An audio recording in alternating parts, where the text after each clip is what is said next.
श्री शिवाय नमस्तुभ्यम। ओम नमः शिवाय। प्रिय श्रोताओं, आज सकट चौथ का व्रत है। सकट चौथ का व्रत माघ मास के कृष्ण पक्ष की चौथ को किया जाता है। तो हे प्रिय भक्तों, आज आप सभी रसपान करेंगे सकट चौथ के व्रत में सुनी जाने वाली सभी कहानियां। तो आइए हाथ में अक्षत और पुष्प लेकर आज की कथा का शुभ आरंभ करते हैं। तो प्रेम से बोलिए गणेश भगवान की जय। जय श्री गणेश। साथ ही चौथ माता की कथा भी सुनेंगे।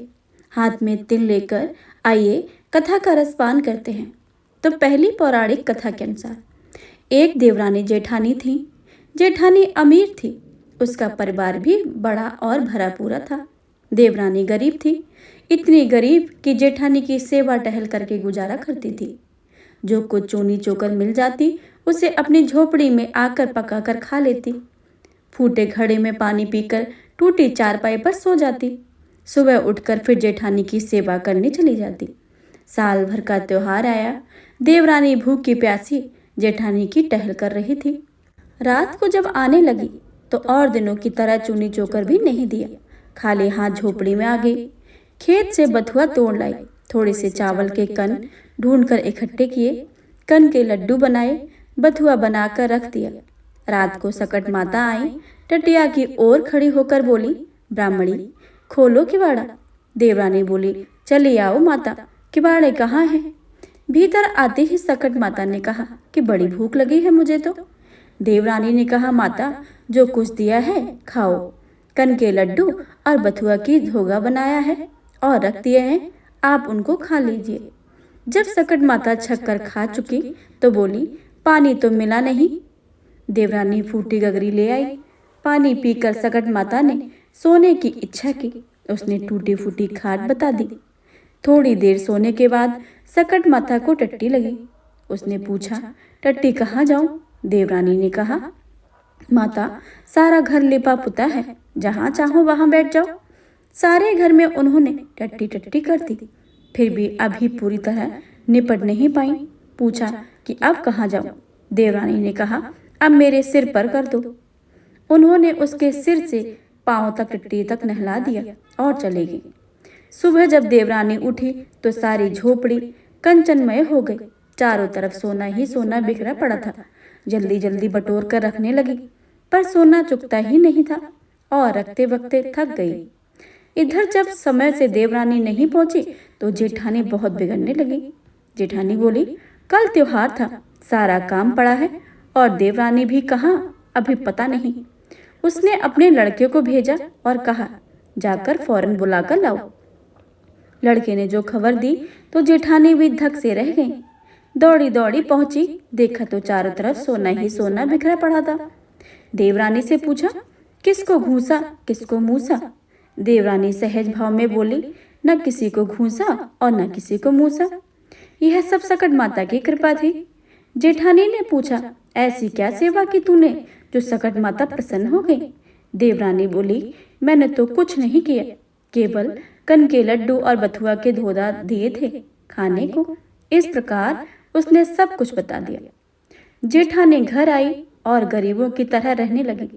साल भर बाद जब सकट माता का त्योहार आया तो देवरानी की भांति कनक के लड्डू बनाए, बथुआ का धोदा बनाया, फूटी गगरी और टूटी चारपाई रख दी और सकट माता की राह देखने लगी।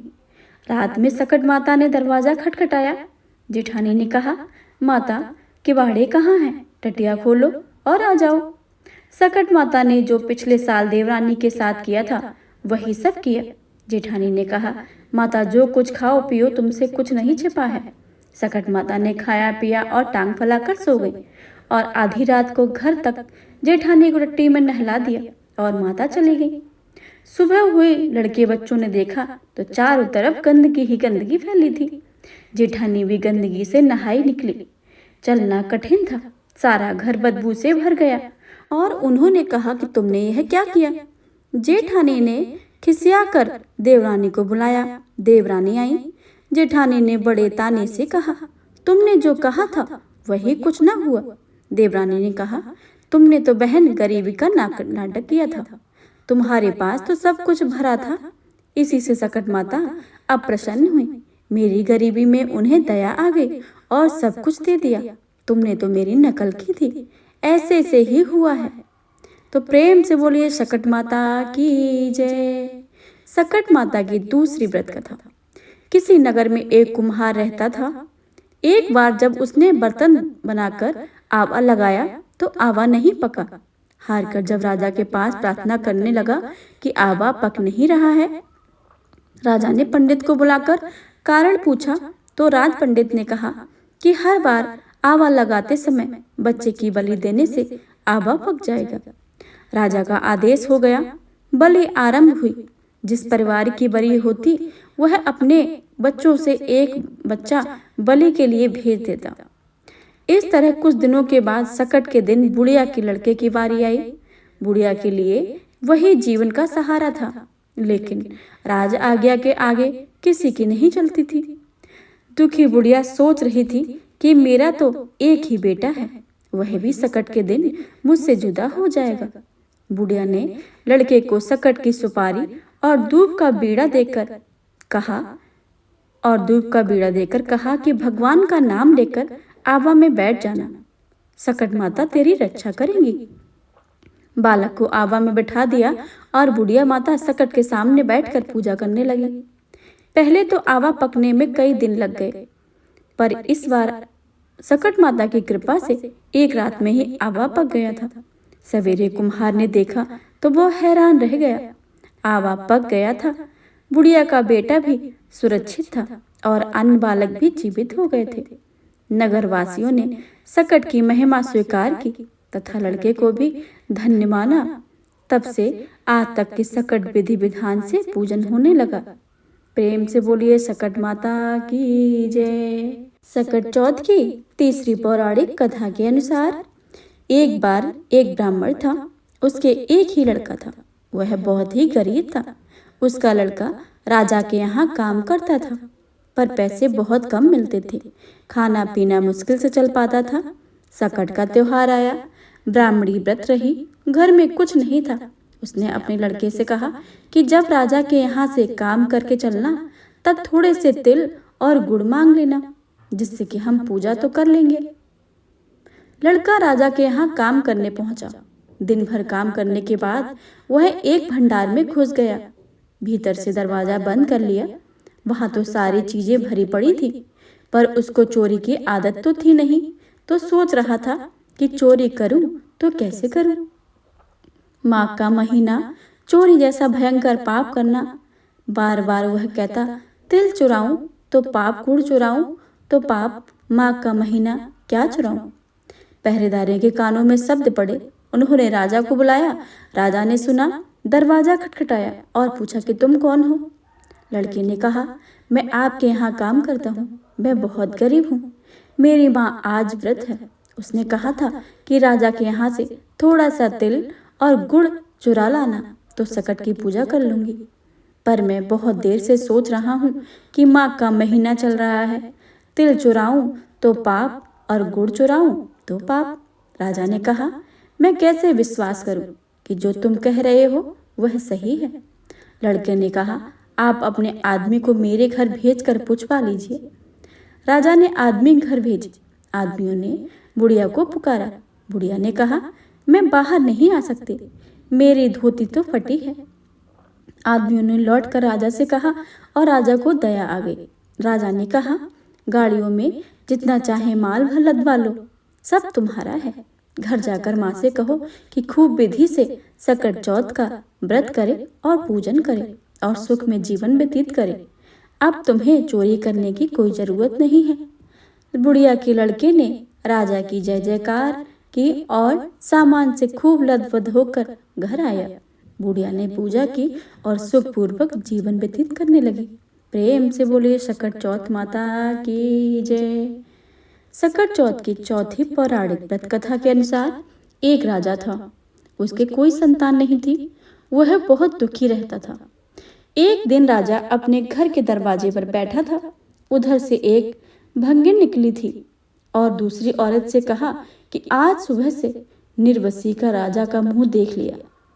देखो कैसे दिन बीतता है। राजा ने यह बात सुन ली। वह महल में आकर चुपचाप लेट गया। सभी रानियां आईं और राजा से बोली, राजा उठिए, खाना पीना खाइए। और राजा ना उठा। उसने कहा कि मेरा तो इतना बड़ा राज, इतनी रानियां, पर बिना पुत्र के एक भंगिन मुझे बातें कह गई। महल में सभी लोग दुखी हो गए, पर छोटी रानी की दासी बड़ी चालाक थी। उसने छोटी रानी से कहा, राजा बहुत दुखी हैं, हम जो कुछ करती जाएं वह चुपचाप देखती जाओ, राजा का दुख दूर हो जाएगा। उसने राजा से कहा, राजा जी उठिए, भोजन करिए, छोटी रानी गर्भवती है। राजा बड़ा खुश हुआ और उठकर खाना पीना खाया और 9 महीने के तक पुत्र होने का इंतजार करने लगा। एक दिन दासी ने कमरे में चारों तरफ पर्दे बांध लिए और राजा से बोली, पुत्र हुआ है। राजा ने खूब उत्सव मनाया, खूब धन बांटा। दासी से बोले, मुझे पुत्र तो दिखाओ। दासी ने कहा, उसके गुण खराब हैं, पसंद में देखना है। छोटी रानी बड़ी दुखी थी। उसने दासी से कहा कि जब तक राजा को तुम्हारे झूठ का पता चलेगा तो तुमको भी मरवा देंगे और मुझको भी। दासी ने कहा, रानी देखती जाइए। जब पसने का समय आया तो राजा ने कहा, दासी अब तो मेरे बेटे को दिखाओ। दासी ने कहा, राजा अब मुंडन में देखना। राजा मान गए। अब मुंडन का भी समय आ गया। खूब धूमधाम से तैयारी हुई। राजा ने फिर दासी से कहा, अब तो दिखाओ। दासी ने कहा, अब राजा सीधे ब्याह में देखना। राजा गुस्सा होने लगे तो दासी बोली, हाय क्या ग्रह खराब थी, तभी नहीं दिखाया। आपका लड़का है, कुछ ही दिन की बात है, ब्याह में देख लेना। छोटी रानी दुखी रहने लगी। 16 वर्ष के बाद राजा के यहाँ शादियां आने लगी। राजा ने दासी से कहा, अब हम राजकुमार की शादी करेंगे। दासी ने कहा, शादी पक्की करिए, पर मैं भी राजकुमार के साथ डोले में चलूंगी। शादी तय हो गई। बारात सजने लगी। राजा बोले, दासी अब तो राजकुमार को दिखाओ। दासी बोली, द्वार 4 पर में ही देखना। राजा फिर चुप हो गए। दासी ने एक बड़ी थाली में तिल और गुड़ मिलाकर एक लड़का लिटाया और उसको ढककर डोली में बैठाकर बारात में चल दी। छोटी रानी दुख से बार बार बेहोश हो जाती थी और यह कहती थी कि दासी राजा की बेइज्जती कराएगी। बारात चली जा रही थी। लोग थक कर एक जगह विश्राम करने लगे। दासी का डोला एक पीपल के चबूतरे पर रख दिया गया। दासी नहाने तालाब में गई। उसी पेड़ के नीचे सकट देवी बैठी थी। सकट देवी ने देखा कि डोले के आसपास चींटी लग रही थी और आ जा रही थी। उन्होंने डोला खोलकर देखा तो थाली में तिल और गुड़ निकाल कर खाया। सकट देवी को बहुत अच्छा लगा, मीठा मीठा। धीरे धीरे देवी ने सब गुड़ और तिल खा लिए। अब थाली खाली थी। दासी नहाकर लौटी, तब देखा कि सकट देवी बैठी थी और थाली खाली थी। अब क्या था? दासी सकट माता के पैर पकड़कर जोर जोर से रोने लगी। बोली, मेरा बेटा लिया है, मेरा बेटा देव। थाली में मेरा बेटा पड़ा हुआ था, तुमने उसको खाया है। अब मुझे बेटा देगी तभी मैं पैर छोड़ूंगी। अब सकट माता बड़े संकट में फंस गईं। उन्होंने कहा, अच्छा पैर छोड़ो और बेटा ले लो। 16 साल का सुंदर कुंवर सकट देवी ने दे दिया।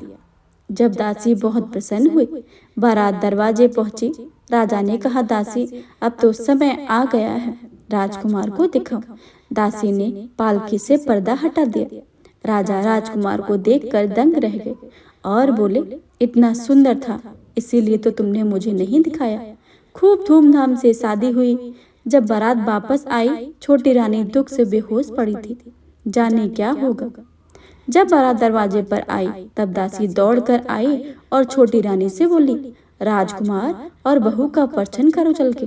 रानी लड़के और बहू को देखकर फूली ना समाई।